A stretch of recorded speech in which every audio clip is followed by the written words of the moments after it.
नमस्कार मित्रों, गायत्री मंजरी में भगवान शिव माता पार्वती जी से कहते हैं, विभिर्ति पंचावरणान जीव कोशास्तु ते मतः मुखानि पंच गायत्र्या स्थानेव वेद पार्वती। अर्थात जीव 5 आवरणों को धारण करता है, वे ही कोश कहलाते हैं। हे पार्वती, उन्हीं को माँ गायत्री के 5 मुख कहते हैं। ये 5 मुख पंच तत्वों के प्रतीक भी हैं। पहला मुख मुक्ता, जो मोती के रंग का है और जिसका तत्व है आकाश। दूसरा विद्रुम, जो मूंगे जैसे वर्ण का है और जिसका तत्व है अग्नि। तीसरा हेम, जो स्वर्ण के रंग का है और जिसका तत्व है वायु। चौथा नील, जो नीले वर्ण का है और जिसका तत्व है धरती। पांचवा धवल, जो श्वेत वर्ण का है और जिसका तत्व है जल। जहाँ एक ओर ये 5 मुख पंच तत्वों को दर्शाते हैं, वहीं दूसरी ओर ये 5 प्राणों को भी दर्शाते हैं। प्राण, अपान, व्यान, उदान और समान।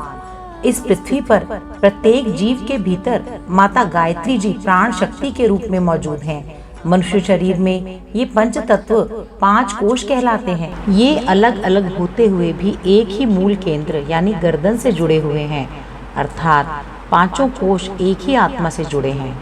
माँ गायत्री जी के 5 मुख इस तथ्य का प्रतीक हैं कि जीवात्मा का आवरण केवल ऊपरी शरीर ही नहीं बल्कि 5 शरीर हैं। वास्तव में दिखता केवल एक ही है, बाकी 4 शरीर तो अदृश्य ही हैं। सबसे ऊपरी आवरण है अन्नमय कोश, उसके बाद दूसरा प्राणमय, तीसरा मनोमय, चौथा विज्ञानमय और 5वां है आनंदमय कोश। पंचमुखी गायत्री माँ की साधना 5 कोशों की साधना है। तो माँ गायत्री जी के प्रथम मुख जो अन्नमय कोश से जुड़ा है, उसकी साधना कैसे करें? अन्नमय कोश से ही हमारा शरीर बढ़ता है, लेकिन तला हुआ, बासी, तामसी, मांसाहारी दूषित भोजन करने से अन्नमय कोश में विकृति आ जाती है। तो अन्नमय कोश को शुद्ध कैसे रखा जाए? यदि शुद्ध, सादा, सात्विक, शाकाहारी व सफाई से बना भोजन खाया जाए, जिसमें फल, सब्जी, दालें, अनाज, सूखे मेवे, दूध, दही, गाय का घी, छाछ इत्यादि का सेवन किया जाए, तो हमारा अन्नमय कोश निर्मल होने लगेगा। अन्नमय कोश की साधना के लाभ: पहला निरोगी काया, दूसरा दीर्घायु और तीसरा चिर यौवन यानी लंबे समय तक युवा बने रहना। अब माँ गायत्री जी की दूसरे मुख प्राणमय कोश की साधना। शरीर में प्राण तत्व की मात्रा को बढ़ाना चाहिए। यदि नियमित रूप से प्राणायाम किया जाए, प्रातः स्वच्छ शुद्ध वायु का सेवन किया जाए, सदा गहरी लंबी सांस ली जाए, कभी भूल कर भी मुँह से सांस ना ली जाए और मुँह ढाँप कर ना सोया जाए, तो इतने भर मात्र से ही प्राणमय कोश की साधना संभव है। प्राणमय कोश की साधना के लाभ: यश प्राप्ति, चेहरे पर तेज और सुख ऐश्वर्य की प्राप्ति। तीसरा बिंदु, माँ गायत्री जी के तीसरे मुख अर्थात मनोमय कोश की साधना कैसे की जाए? मन की चंचलता को नियंत्रित करके, गृहस्थ जीवन में अनुशासित ढंग से रह करके, सीमित भोजन, सीमित आराम और अपने कार्य क्षेत्र व लक्ष्य में परिश्रम करते रह करके, जीवन के लक्ष्य की ओर केंद्रित रह करके, त्राटक ध्यान और जप की मदद से हम मनोमय कोश की साधना कर सकते हैं। मनोमय कोश की साधना के लाभ: एकाग्रता, तीव्र बुद्धि, मानसिक संतुलन और धैर्य की प्राप्ति।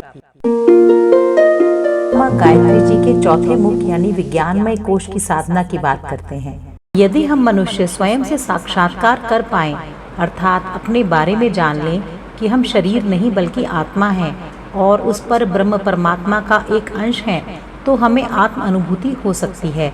साथ ही संसार का ज्ञान भी प्राप्त हो सकता है। सोहम की साधना द्वारा यह संभव है।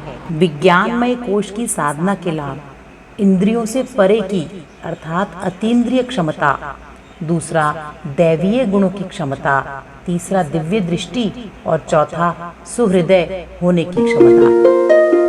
माँ गायत्री जी का 5वां मुख है आनंदमय कोश। तो आनंदमय कोश की साधना आत्मा को परम आनंद अनुभूति देती है। साधारण इंसानों के लिए हानि, लाभ, यश, अपयश, जन्म, मरण, जवानी, बुढ़ापा जैसी स्थितियां जीवन में कश्मकश पैदा करती रहती हैं। जिनसे वह उसी में उलझकर रह जाता है और आत्मिक आनंद का स्वभाव नहीं जग पाता। इसलिए थोड़ा अनुशासन का पालन और हर कार्य को साक्षी भाव में करना, बस ये सोचकर कि मैं ये कर्तव्य कर्म कर रहा हूँ, इतना ही ध्यान रहे कि वह किसी कर्म बंधन में ना फंसे। जब हम अपेक्षाएं नहीं रखेंगे तो हम केवल सेवा भाव से ही उन कार्यों को करेंगे। आनंदमय कोश की साधना के लाभ, ईश्वर का दर्शन, आत्म अनुभूति और दिव्य आनंद की प्राप्ति। तो मित्रों, जीवन में सफल होने के लिए हमें पंच कोशों की साधना निष्ठा और ईमानदारी से करनी चाहिए। इससे जीवन में हमें बहुत ऊंचे लक्ष्य प्राप्त होंगे, इसमें कोई संदेह नहीं। माँ गायत्री को प्रसन्न करने का इससे अच्छा तरीका कोई हो ही नहीं सकता। गात्रये तपो योगयः साधनम ध्यानमुच्यते, सिद्धोनाम सा मता माता नातः किंचिद्रहितरम।